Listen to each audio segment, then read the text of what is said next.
सरस्वती कवचम् श्रीं ह्रीं सरस्वत्यै स्वाहा शिरो मे पातु सर्वतः श्रीं वाग्देवतायै स्वाहा भालं मे सर्वदा वदो ॐ सरस्वत्यै स्वाहेति स्तोत्रपातो निरन्तरम् ॐ श्रीं ह्रीं भारत्यै स्वाहा नेत्रियुग्मं सदा वदो ऐं ह्रीं वाग्वादिन्यै स्वाहा नाशां मे सर्वतो वदो ह्रीं विद्याधिष्ठातृदेव्यै स्वाहा ओष्ठं सदा वदो ॐ श्रीं ह्रीं ब्राह्मै स्वाहेति तन्द्रपङ्क्तिः सदा वदो ऐमित्येकाक्षरो मन्त्रो मम कण्ठं सदा वदो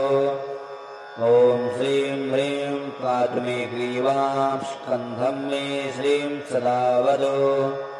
श्रीं विद्याधिष्ठातृदेव्यै स्वाहा वक्षः सदा वदो ॐ ह्रीं विद्यास्वरूपायै स्वाहा मे पातु नाभिकाम्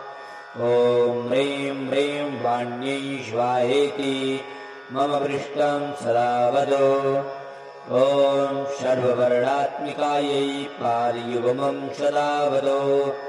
ॐ रागधिष्ठातृदेव्यै सर्वाङ्गं मे सदा वदो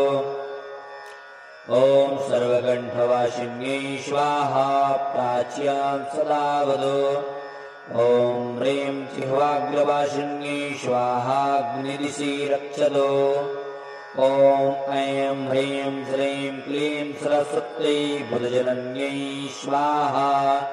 सततं मन्त्रराजोऽयं दक्षिणे मां सदा वदो